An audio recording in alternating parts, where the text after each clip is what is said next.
Civil line भागातील सप्तशृंगी माता मंदिराजवळील विहिरीत दोन नंदीबैल पडल्याची घटना शनिवार दिनांक 11 जानेवारी रोजी सायंकाळी 7:30 वाजताच्या सुमारास घडली. विहिरीतून येणारा आवाज ऐकून परिसरातील नागरिकांनी पाहणी केली असता दोन नंदीबैल विहिरीत पडल्याचे निदर्शनास आले. याबाबत तातडीने नगर परिषद व गौरक्षकांना माहिती देण्यात आली. माहिती मिळताच गौरक्षक व नगर परिषदेचे कर्मचारी घटनास्थळी दाखल झाले. विहीर खोल असल्याने कोणीही आत उतरण्याचे धाडस करत नसताना केशवनगर येथील रहिवासी व गौरक्षक अभिषेक मनोज देशमुख यांनी जीवाची पर्वा न करता थेट विहिरीत उतरून बचाव कार्य सुरू केले. अभिषेक देशमुख यांनी अतोनात प्रयत्न करून एका नंदी बैलाला दोरीने बांधून क्रेनच्या सहाय्याने सुरक्षित बाहेर काढले. त्यांच्या या धाडसी कार्याचे उपस्थित नागरिकांनी जोरदार कौतुक केले.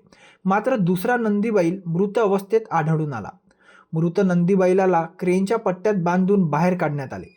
या बचाव कार्यात गौरक्षक गोकुळ सकळकळे, सौरभ पाटील, शिव शर्मा, शांताराम सोनवणे, निखिल देशमुख, आशिष जांभे, विशाल पवार, भावेश नालाट, संजय वर्मा, सूरज यादव, पप्पू शहाणे तसेच नगर परिषदेचे अनंत निळे, प्रसाद डोरले, पत्रकार सुनील गुळवे, महेश देशमुख, गणेश पानझडे आदींनी सहकार्य केले.